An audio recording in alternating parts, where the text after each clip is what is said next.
Hi dears, അസ്സലാമു അലൈക്കും. Welcome back to my channel. ഇന്ന് ഞാൻ വന്നിട്ടുള്ളത് ഒരു ഈവനിങ് വ്ളോഗായിട്ടാണ്. ഇവിടെ 2 ദിവസം മുന്നേ നല്ല മഴയായിരുന്നു വൈകുന്നേരമൊക്കെ. അപ്പോൾ അന്ന് എടുത്തിട്ടുള്ള ഒരു വീഡിയോ ആണിത്. ഈ വീഡിയോയിൽ ഞാൻ ചക്ക കൊണ്ട് ഉണ്ടാക്കാൻ പറ്റുന്ന നല്ല ടേസ്റ്റുള്ള പഴംപൊരിയുടെയൊക്കെ അതേ ടേസ്റ്റുള്ള ഒരു സ്നാക്കിൻ്റെ റെസിപ്പി കാണിക്കുന്നുണ്ട്.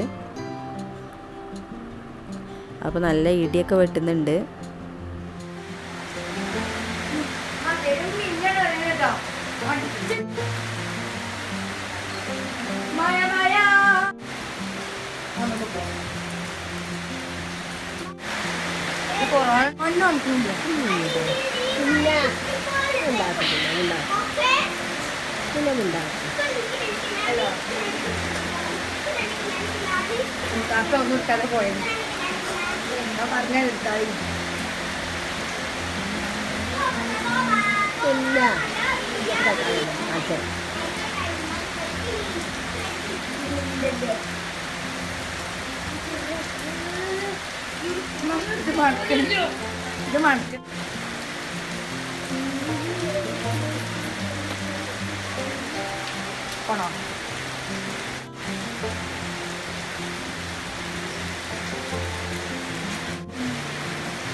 അപ്പോൾ ഇവിടെ നല്ലൊരു പഴുത്ത ചക്ക ഉണ്ടായിരുന്നു. അപ്പോൾ ഞാനിതിങ്ങനെ കട്ട് ചെയ്തെടുക്കുകയാണ്.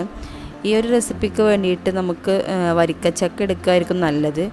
പിന്നെ ഒരുപാട് പഴുക്കാത്ത ചക്ക ആയിരിക്കും കൂടുതൽ ടേസ്റ്റ് ഉണ്ടാവുക. കാരണം നമ്മൾ ആ ചക്ക ഒന്ന് കുക്ക് ചെയ്യുമ്പോൾ അത് ഒരുപാട് വെന്തുടഞ്ഞ് പിന്നെ ഇങ്ങനെ വലിഞ്ഞ പോലെ ആവും. അപ്പോൾ വരിക്കച്ചക്ക ഒരുപാട് അധികം പഴുക്കാത്ത ചക്ക എടുക്കുകയായിരിക്കും നല്ലത്.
ഇനി ഇതിലേക്ക് മാവ് ഉണ്ടാക്കാൻ വേണ്ടിയിട്ട് ഒരു 4 ടേബിൾ സ്പൂണ് മൈദപ്പൊടിയാണ് എടുത്തിട്ടുള്ളത്.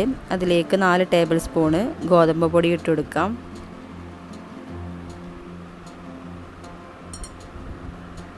2 ടേബിൾ സ്പൂണോളം അരിപ്പൊടി ഇട്ട് കൊടുക്കാം. 1/2 സ്പൂണ് മഞ്ഞൾപ്പൊടി ചെറിയൊരു കളറിന് വേണ്ടിയിട്ട്. 1 സ്പൂണോ പഞ്ചസാര ഇട്ട് കൊടുക്കാം. അത് മധുരം ഇഷ്ടമില്ലെങ്കിൽ ഒഴിവാക്കാവുന്നതാണ്. പിന്നെ കുറച്ച് ഒരു നുള്ളോളം ഉപ്പിട്ട് കൊടുക്കാം. പിന്നെ 1/2 സ്പൂണ് ബേക്കിംഗ് സോഡ ഇട്ട് കൊടുത്തിട്ടുണ്ട്. എല്ലാം കൂടെ നന്നായിട്ടൊന്ന് മിക്സ് ചെയ്തിട്ട് നമ്മൾ പഴംപൊരിക്കൊക്കെ മാവ് ഉണ്ടാക്കുന്ന ആ ഒരു രൂപത്തിൽ കലക്കിയെടുത്താൽ മതി.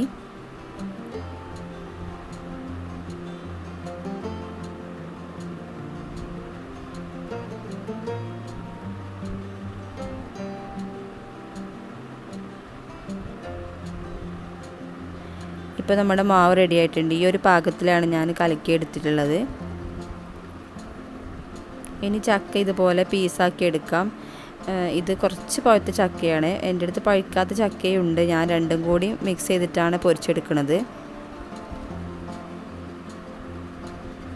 ചായക്കുള്ള വെള്ളം കൂടി വെച്ചിട്ടുണ്ട്. ഇനി മാവിൽ മുക്കിയിട്ട് പഴംപൊരി പൊരിച്ചെടുക്കണ പോലെ പൊരിച്ചെടുക്കാം.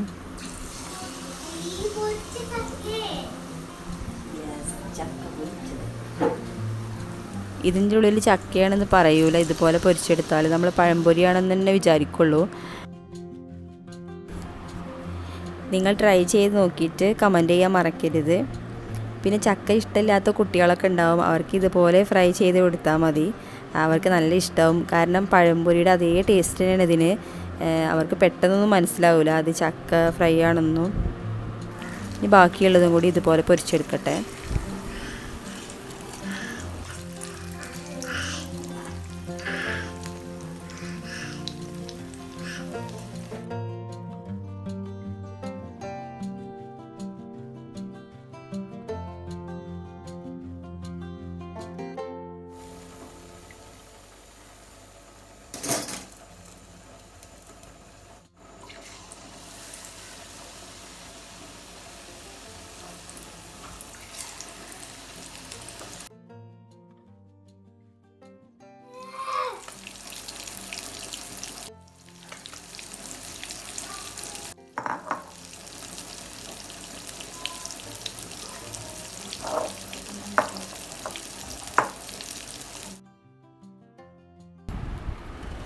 അപ്പോൾ നമ്മുടെ ചായക്കുള്ള വെള്ളം തിളച്ചിട്ടുണ്ട്. ഇനി ഇത് പൊടിയിട്ട് കൊടുക്കട്ടെ.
അങ്ങനെ നല്ല ചൂടുള്ള ചക്കപ്പൊരിയും ചായയൊക്കെ കുടിച്ച് മഴയൊക്കെ തോർന്ന ശേഷം മുറ്റത്തേക്കൊന്ന് ഇറങ്ങിയതാണ്. അപ്പോൾ ഇതുപോലെ എല്ലാവർക്കും ഒന്ന് ഉണ്ടാക്കി കൊടുക്കുക. ചക്കയൊക്കെ കിട്ടുന്ന ടൈമാണല്ലോ ഇപ്പോൾ. പിന്നെ എങ്ങോട്ടും പോകാനും ഇല്ല, കുട്ടികൾക്ക് സ്കൂളും ഇല്ല, ഒന്നുമില്ല. എപ്പോഴും ഇങ്ങനെ അവർക്ക് എന്തെങ്കിലുമൊക്കെ ഉണ്ടാക്കി കൊടുത്താൽ അവർക്കും നല്ല സന്തോഷമാവും. അപ്പോൾ ഇതുപോലെ എല്ലാവർക്കും ഉണ്ടാക്കി കൊടുത്തിട്ട് നിങ്ങളുടെ അഭിപ്രായം കമൻറ്റ് ചെയ്യാൻ മറക്കരുത്. അതുപോലെ നിങ്ങൾക്ക് ഈ വീഡിയോ ഇഷ്ടമായിട്ടുണ്ടെങ്കിൽ ലൈക്ക് ചെയ്യാനും മറക്കരുത്. പിന്നെ ആദ്യമായിട്ടാണ് എൻ്റെ ചാനൽ കാണുന്നതെങ്കിൽ ചാനൽ ഇതുവരെ സബ്സ്ക്രൈബ് ചെയ്തിട്ടില്ലെങ്കിൽ ദയവായിട്ടൊന്ന് സബ്സ്ക്രൈബ് ചെയ്യുക. സബ്സ്ക്രൈബ് ചെയ്യുമ്പോൾ അതിനടുത്തൊരു ബെല്ലൈക്കൺ കാണും. അതിൽ ഓൾ എന്ന ഓപ്ഷൻ ക്ലിക്ക് ചെയ്യാൻ മറക്കരുത് കേട്ടോ. എന്നാലും ഞാൻ വീഡിയോ പോസ്റ്റ് ചെയ്യുമ്പോൾ നിങ്ങൾക്ക് അതിൻ്റെ നോട്ടിഫിക്കേഷൻ ലഭിക്കുള്ളൂ. അപ്പോൾ ഇനി അടുത്ത് നല്ലൊരു വീഡിയോ ആയിട്ട് കാണാം. Thanks for watching. ബൈ.